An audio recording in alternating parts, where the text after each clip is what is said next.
Okay, we can get started. Today we're going to go over the AI risk management framework.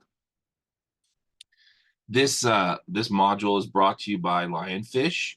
Lionfsh is the platform that we're going to be using to track and keep track of the controls that we're going to talk about a little later. Um, Lionfsh is a great product because it allows you to assign resources, track your progress of how many controls you've achieved. You can share this with auditors. You can share it with your team. You can share it with executives and board of directors, and you can use it to really keep yourself organized over like maybe a SharePoint or Excel spreadsheet. So it's just really it's worlds above. It has training modules. It has explanation, it has policy builders. It's really super helpful. So you're going to want to use something like a Lionfsh platform in order to track your compliance with these frameworks. The framework we're working on today is called the AI Risk Management Framework. It's relatively new, and due to that, we're going to really dive into what it is that the government expects from you. This is a government document, NIST at NIST.gov. So this document talks about what they expect from you. They're kind of going to tell you what they're thinking. And we're going to go over that today first. We're gonna see what they're asking for here versus just talking about the controls.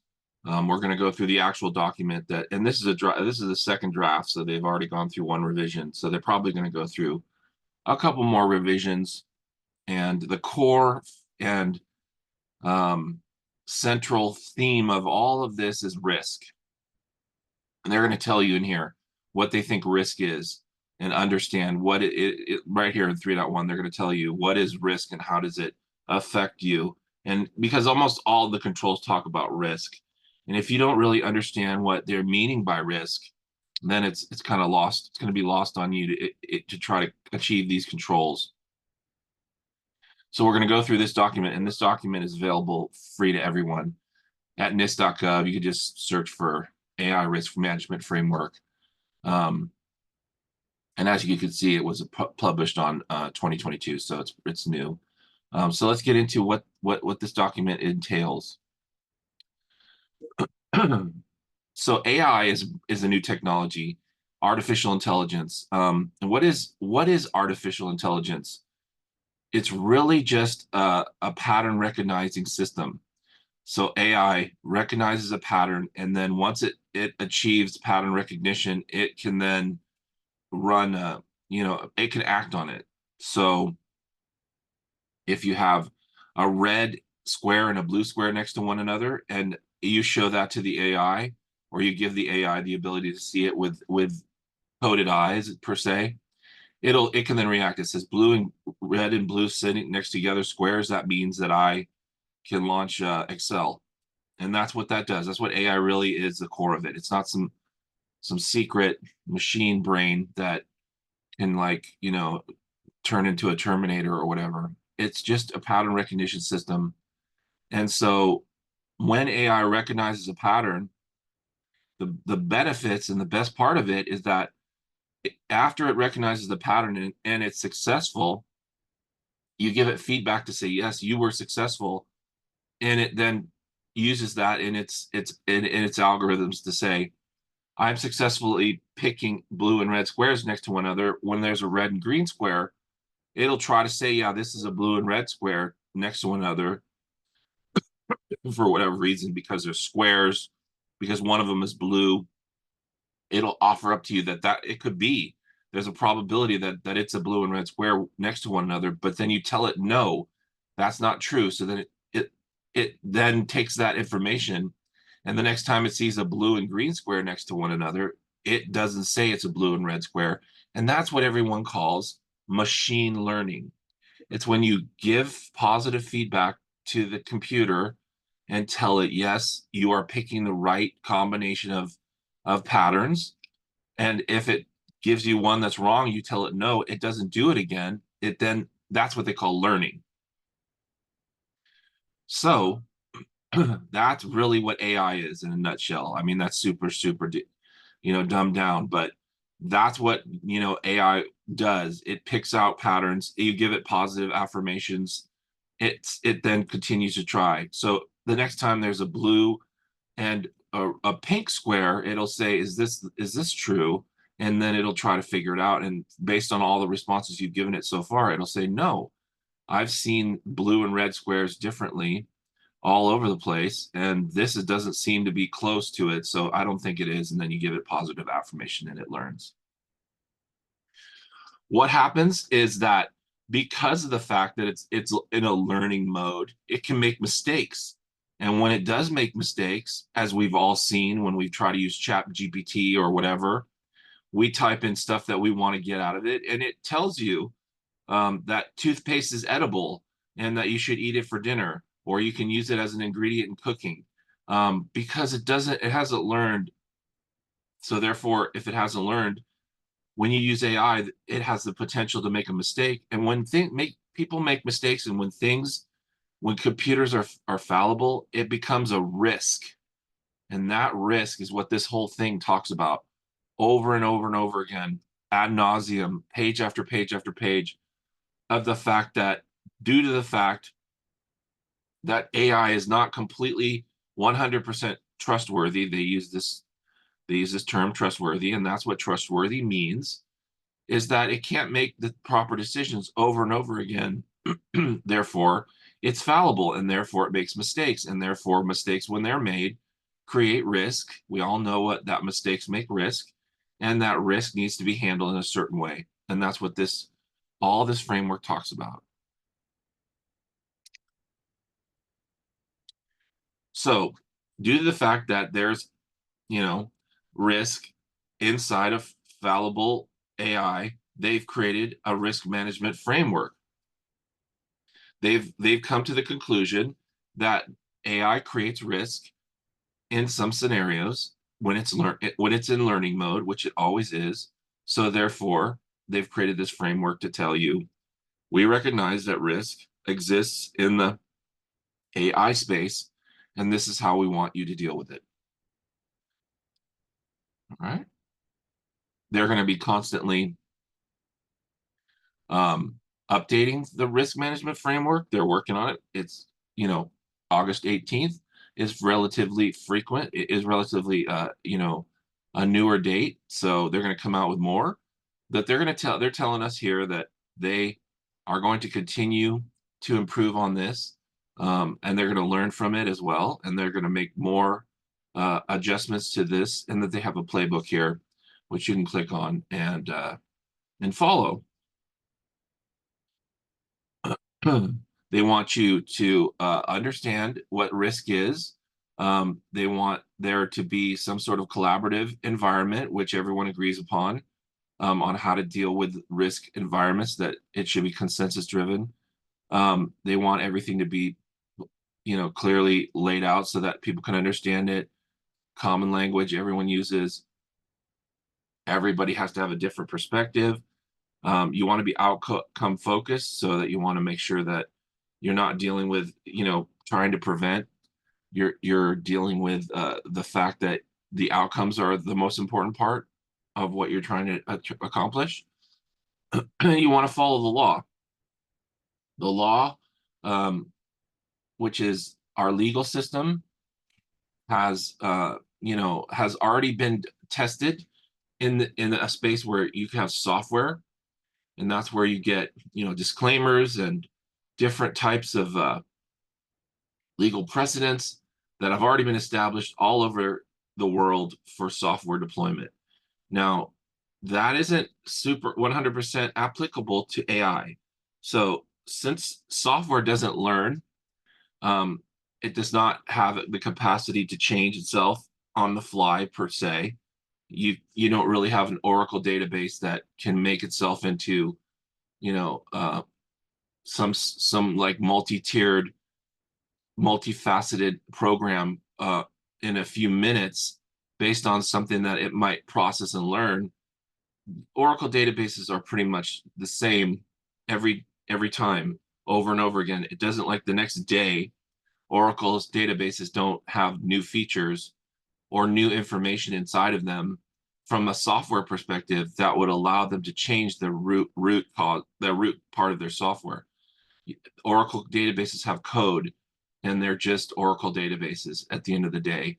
AI is not like that. So the legal system that governs those long, huge disclaimers that you sign in software agreements and software license agreements and all the agreements you sign that you don't really read, they have a lot of legal jargon in them. They're multiple pages long.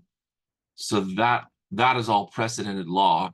And when you talk about a system that can basically become something different from minute to minute, the legal ramifications of that are different, and therefore they've recognized that. And one of the parts is the very first control is to make sure that your AI system is legally compliant, or the AI you're using is legally compliant, or the AI you're using follows, legal best practices, and that you're aware that if one of the things you've programmed your AI to do is to, do something potentially illegal, unbeknownst to you, not on purpose, that you're aware that can be a ramification, and you want to make sure that how you use AI is in lockstep with the law. And there are evolving legal, precedences and practices at all times that govern these controls. So what you're going to do is you're going to have to be able to keep some sort of a legal finger on your usage of AI. And you do that through having a lawyer. Lawyers are the core focus of law, and they keep track of what laws there are and what laws are on the books and what laws are changing. And then they try to help you stay compliant with the law. One of the things that no one tells you about the law is that it is also liquid and flowing. When you break the law and somebody challenges that concept that you've broken, you can have a court case and win it. And if you win it, that court case becomes what's called precedence. And precedence is the ability to overturn or possibly reinterpret the way that law is functioning. There are laws that constantly are being put on the books every year. And since no one possibly has broken them, because they're fresh and they're new, just like this, it's when you break that law, you can have somebody like an attorney challenge it or challenge the interpretation of it. And if they win that case, there's court precedence, which will happen with AI. And once that precedence is established, it becomes more entrenched and ingrained in the legal system. You can go break the law in a certain way, and your lawyer can, you can get fined or arrested. But your lawyer can come forward and say, look, Gregory versus the state of Mississippi, that's precedence where Gregory did the same thing here in California. So they use that to let things go, or to make more precedents. So you got to understand that there's a legal component to this. You want to have a lawyer, or you want to be able to follow case law or precedents, or have your finger onto some sort of system where you can keep track of what's happening in the legal sphere. So that's number one. That's really the first core rule. We go back and look here at the list of rules. 1.1, legal and regulatory requirements involving AI are understood, managed, and documented. I mean, there's no real place to go. So that's the difficult part, because this is an evolving space. There's really no place to go to understand what things that AI are having effects on the law, unless you're someone who knows or understands the law like a lawyer. But you could try. You could do your best, but that's control number one. We also talked about the trustworthiness of AI.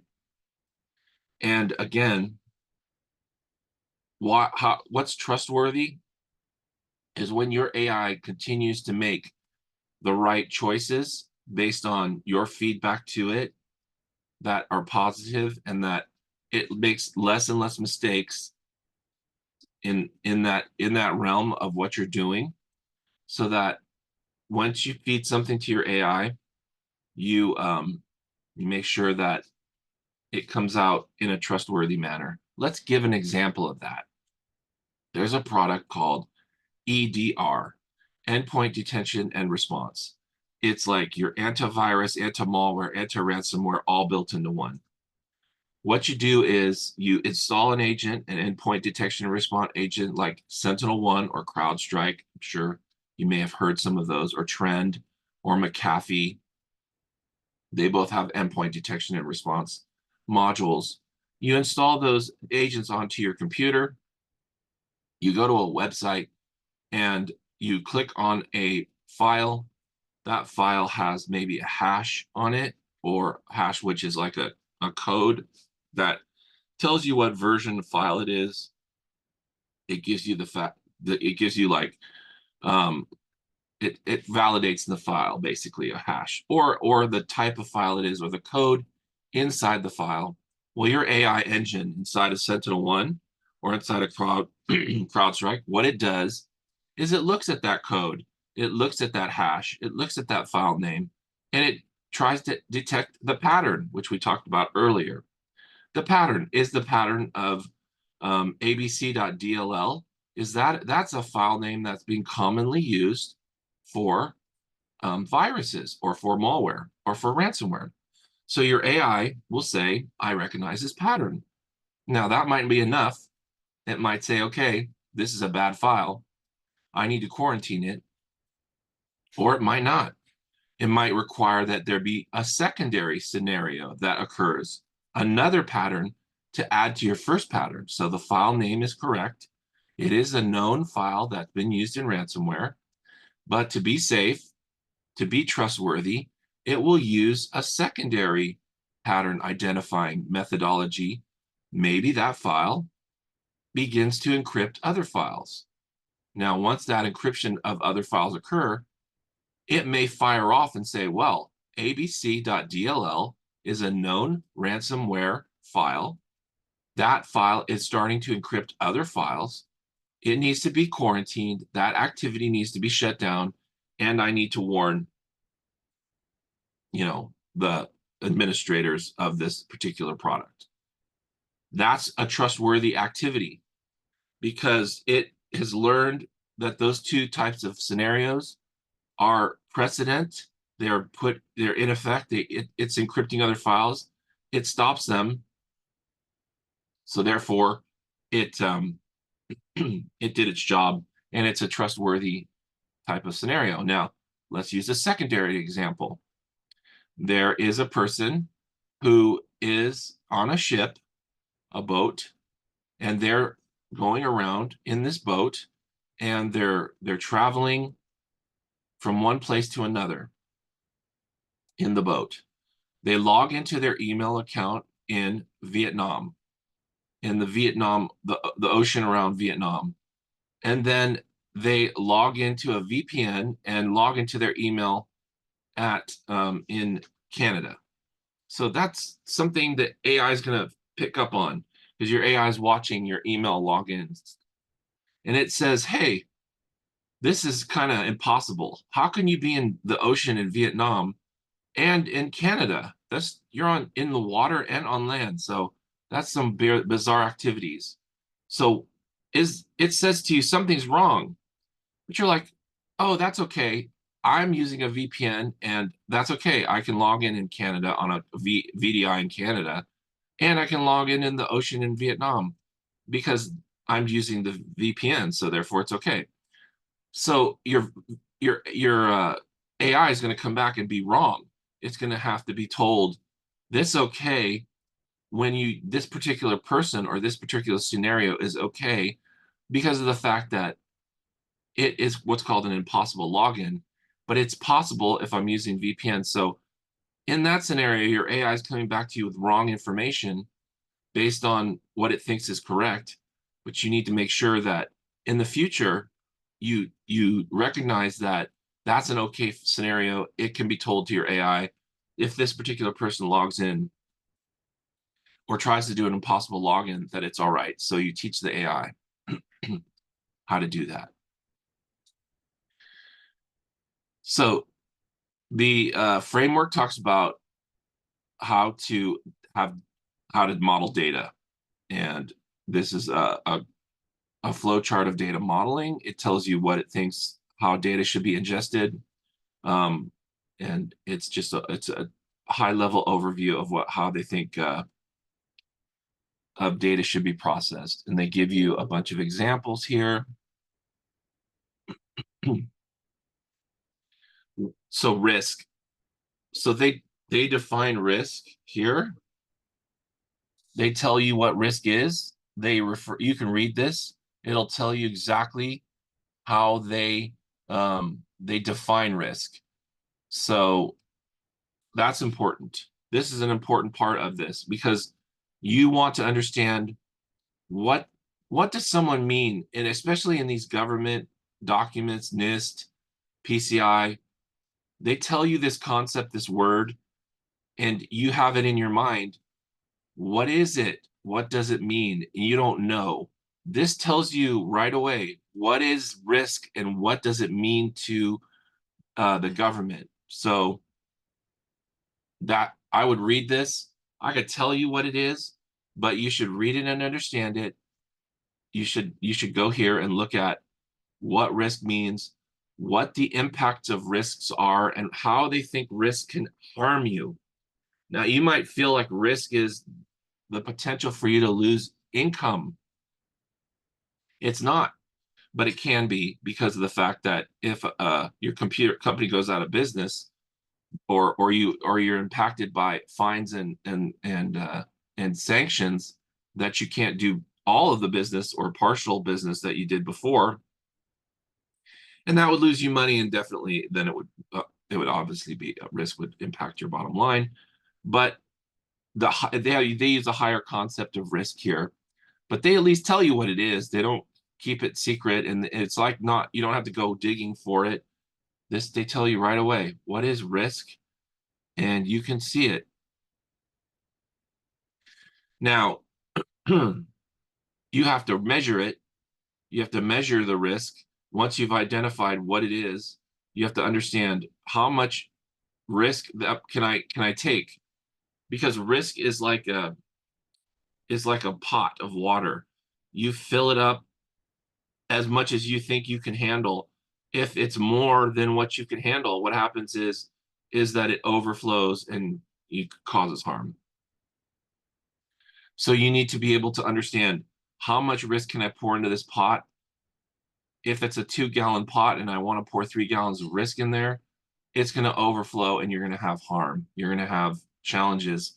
You don't want to do that. So you need to be able to measure how much risk you can afford, and how much risk your AI can create that would be possibly able to harm you, or to harm others, or to harm the environment. They actually have the planet as being harmed in here. Everybody has the ability to tolerate risk. We all live life based on risk. So how much can you tolerate? Now, I've told this example before, so others who are bored of hearing it can just close off. But if not, we had a customer who had risk, and it was based on the currency of the country they were operating in. The country they were operating in was experiencing turmoil, banking, uh, government, and one of the things the risk group came up with was that the currency was going to lose value, and therefore the money they had in banks in that other country were possibly able to, were going to be affected by that risk. Their risk tolerance was very low, so they moved a majority of their money that they had in those banks in that country out. They moved it out. They transferred it into another currency, And sure enough, there was a collapse of the banking system, and the money was extremely devalued. And so they saved the day, they saved the day by moving out of there. But their risk tolerance for that was very low. The banking system might not have collapsed. Maybe, ifs, ands, it could have all been okay. But you have to decide with with concerning your AI module, how much risk you can tolerate. If something is telling you that there's an impossible login, it's not the end of the world.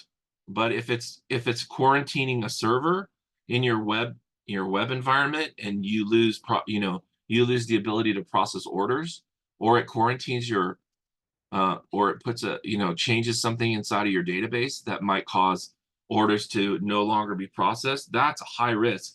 Can you tolerate a couple orders being denied, or can you tolerate all your orders being denied for a few until you can understand what's going on and what your AI is doing to that particular environment? That's a question that you need to answer. That's called risk tolerance. That's what you have to decide as a consensus amongst your team. That's something you're going to have to talk to your engineers about. It's a new topic. It's saying, look, as we use AI, what can we tolerate? What kind of activity can the AI affect that would be tolerable and intolerable? So you need to understand those particular levels of tolerance. Once you've discussed what risk means, you need to socialize it amongst your group, your engineers, your executives, and you need to understand your AI, how it affects your environment, how much risk that you measure, how much risk you can tolerate.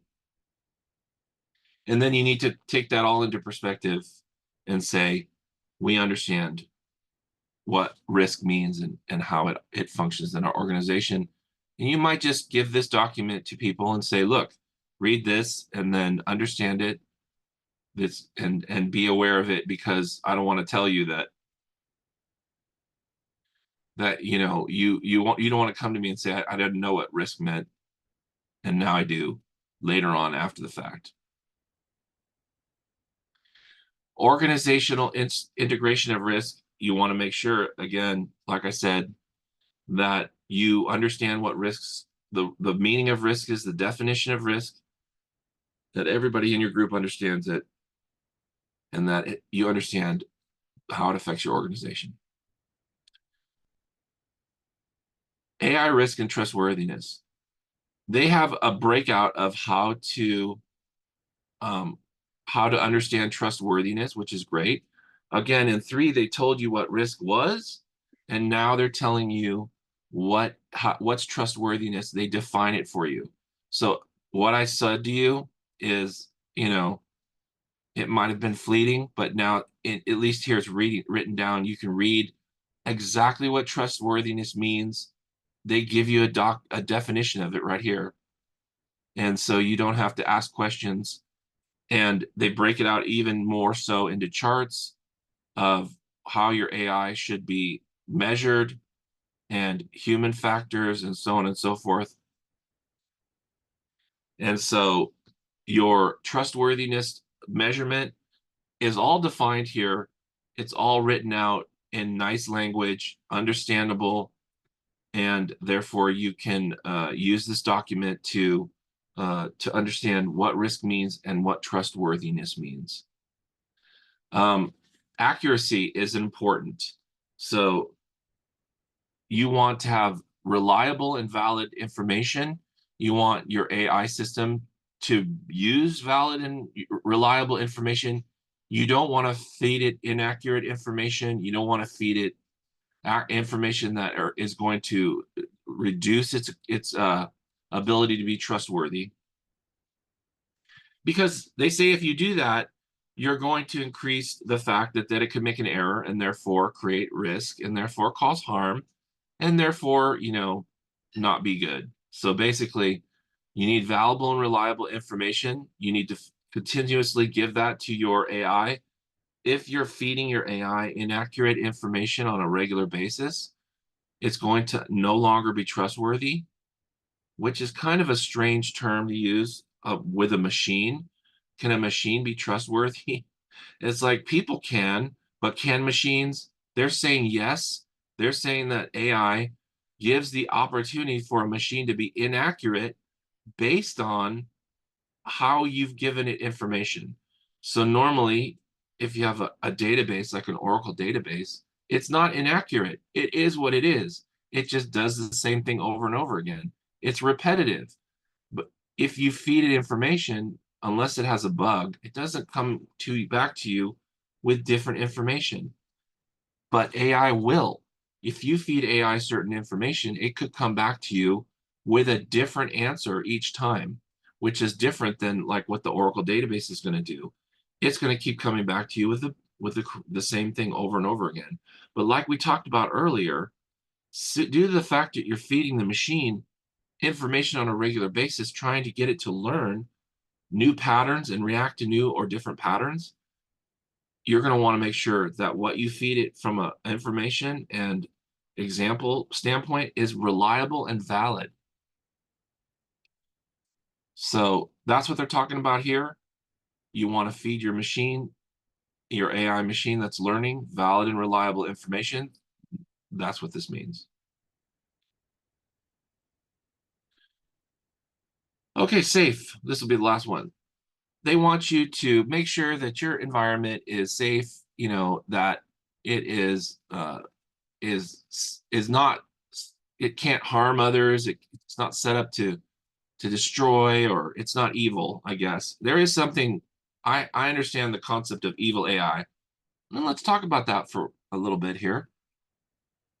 If you create a deep fake video with AI, and that you have the president, of the United States telling people to not vote in the next cycle, that is harmful. They see that as harmful, and it harms it harms our political environment.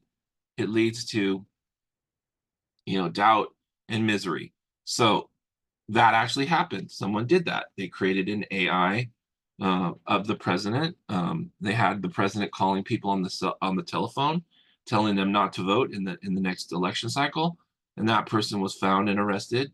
And they were using AI in an unsafe way. And I'm sure that that's going to be case law or precedents moving forward. That this person created the president's voice in a deep fake manner and told people to stop doing something that that their freedoms allow them to do in this country. So that was something that's unsafe. You don't want to do that with your AI system. You don't want it to be able to harm others, to put people in jeopardy, to take lives, to tell people to go towards a fire instead of away from it. I mean, that will harm people, and they don't want you to do that. They want it to be a safe system. They want everyone to be. They don't want anybody to be in danger. All right, that's what we have for today. We went over a lot of different concepts about what AI is. I suggest you get this management framework document and you start to read it and understand it. And then again, Lionfsh has all the controls in here. We'll go over these, but after we've gone over the framework in the next couple of modules, we'll have gone over all the frameworks. So all of these will really be very fast to go over like I usually do. But I'm not going to assume that you've read this, but we're going to just go over it lightly together, and try to talk through all the points. There's only a couple pages of this left, so then we'll jump right into the controls next. And there's only another 18 pages of this, and half of it is glossary. So we'll just go through and see, but you'll get a better understanding of what the government expects from you.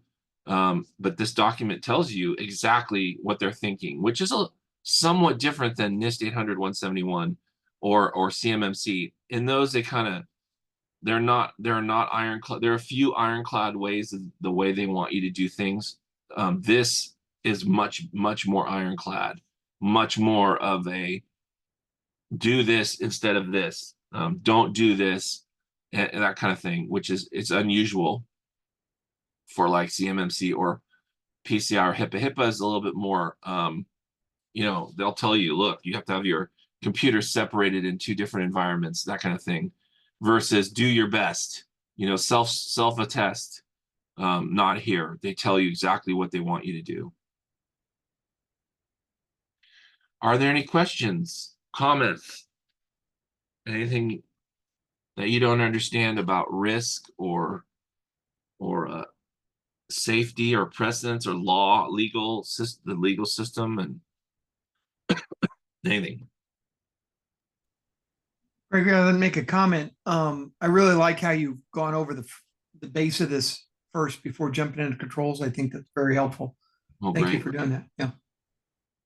Yeah, because this is new, isn't like your second rodeo, right? It's not your second time through this or third. It's going to be your first most likely because it's pretty new.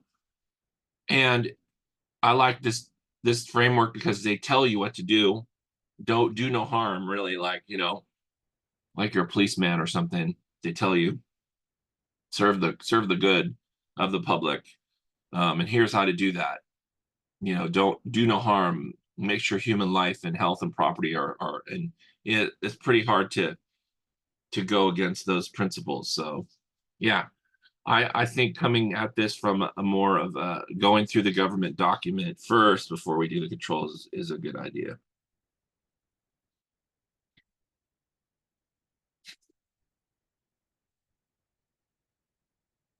Anyone else have any other comments or issues? Again, if you start doing this framework, if you have to do this framework, you're going to want to get this document. You're going to want to get Lionfsh and track all your controls. Gregory, I have a comment. If you could Yes. go back, to the page, the platform page, while you're doing, yeah. Yeah. So we scheduled this for only 3 weeks, but you've got 73 controls to go through. Am I going to need to extend this probably another week to get through all these? The framework document is going to help us here. A lot of these are somewhat repetitive.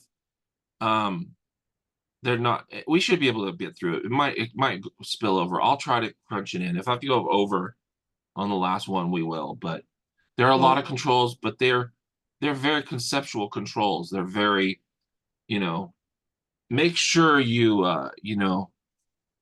mechanisms are in place to inventory AI systems and are resourced according to organizational risk priorities.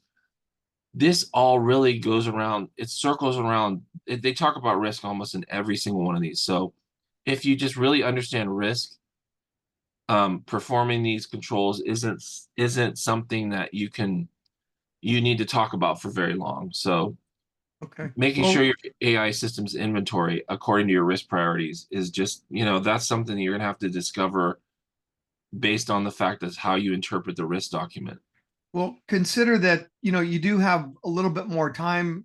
We got an hour scheduled, and if you need to go longer than half an hour that's okay too.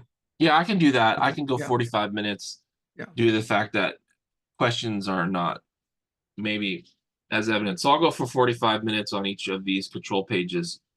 Okay. And if anybody has any questions.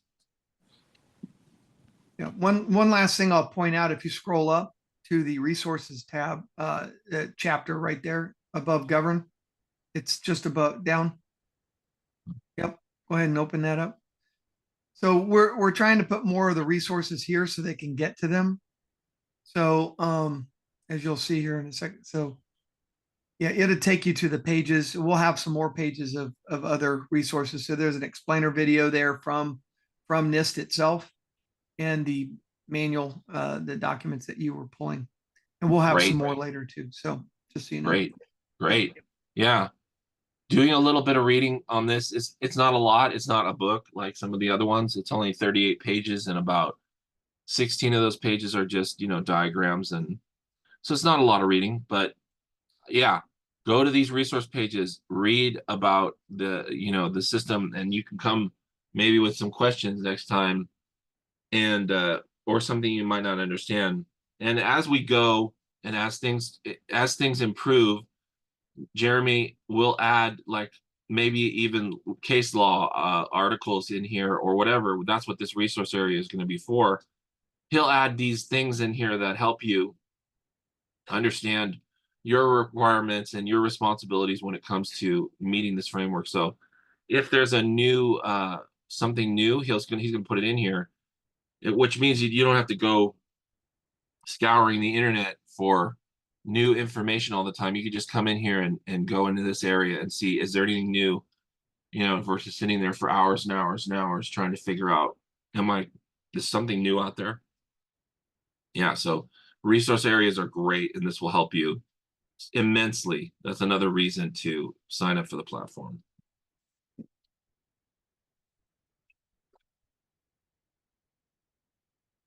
All right. If there are not any more questions, I'll let you go. And then next week we'll stay longer. We'll do more controls. We'll get finished with a risk management framework document, and then we'll start jumping into the controls and banging them out. But when I talk about risk, which is the core central focus of the entirety of this framework, you should know what it means. So come here, read number 3, understand what it is, and then you'll when I say, okay, based on the risk, it's not going to be some foreign concept to you. You're going to go, oh, I know what that means. Understand what risk is according to this particular framework, and you can follow along better. So that's what I suggest you do. Read the risk framing component, read this risk section, and you'll understand it. You'll understand it better. All right, thanks everybody. Have a great day.